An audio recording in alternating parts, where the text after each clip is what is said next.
next property is power of a quotient. For all integers n and any non-zero number y, the quantity x divided by y raised to n is equal to x raised to n divided by y raised to n. So for example, if I have the quantity 2/3 raised to 4, then we can distribute our 4 to our numerator and denominator. So we can put 1 here as exponents, then distribute the 4. So you will have 2 raised to 4, and then you will have here 3 raised to 4. And 2 raised to 4 is 16, and then 3 raised to 4 is equal to 81. So when you take a power of a quotient, we just apply the exponent to all parts of the fraction. So let's try to apply the power of a quotient. So for example, number 1, again, if you don't have any exponent, or if the exponent is not written, make sure that you write the exponent of your numerator and your denominator. Again, so that it will remind us that the power here will be multiplied to the exponent inside the parentheses. So you will have here s, 1 times 5 is 5, and then 5 times 1 is 5, so you will have here t raised to 5. So this will be your answer, s5 divided by t raised to 5. Now we cannot simplify this further because we have the same base. I mean, we don't have the same base.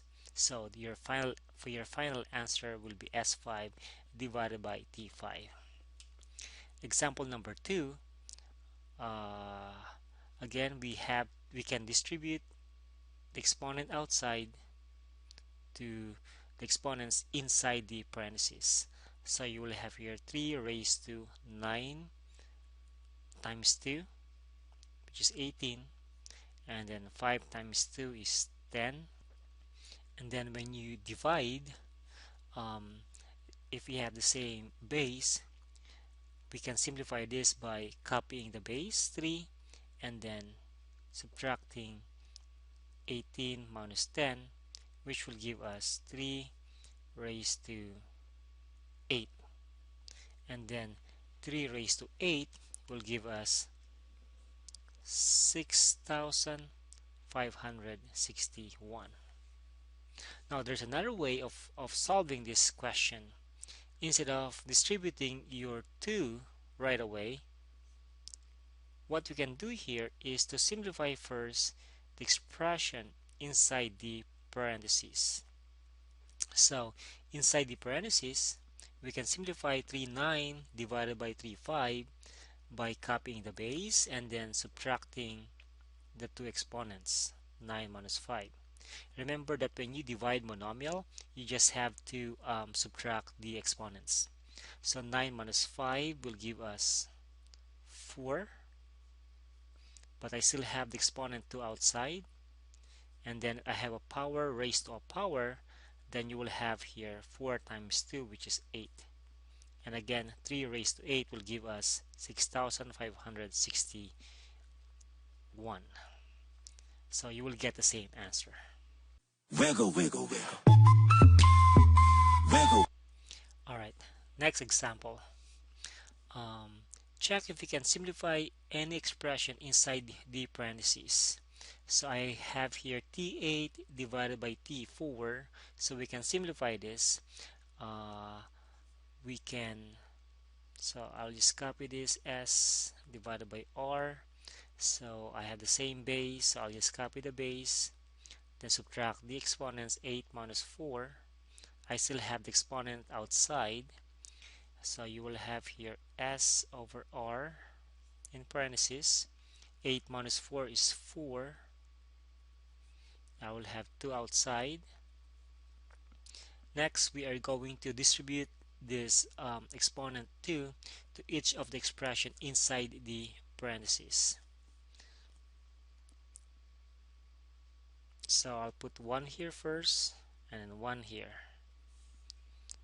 So I will have s raised to 1 times 2, and then t raised to 4 raised to 2, which is 8, and then r 1 raised to 2, which is, or r1 raised to 2 is just equal to r squared. So this will be your final answer. Okay, for our last example, let's try to simplify the expression inside the parentheses before we distribute the exponent. So let's divide first the coefficient 36 by the coefficient 4. So 36 divided by 4 will give us 9. I have here a5 divided by a4. So copy the base and subtract the exponents. Then I will have here b8 divided by b5.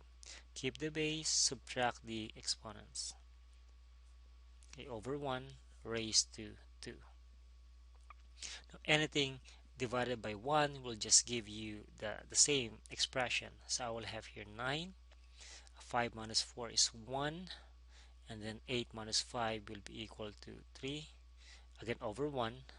But we'll just have to write 9ab cubed raised to 2.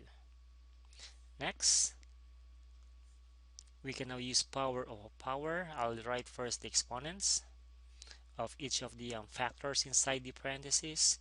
And then you will have now 9. 1 times 2 is 2. A raised to 1 times 2, which is 2. And then b raised to 6. So 9 squared is 81. A squared, b 6. So this will be our final answer. You know what to do with that big fat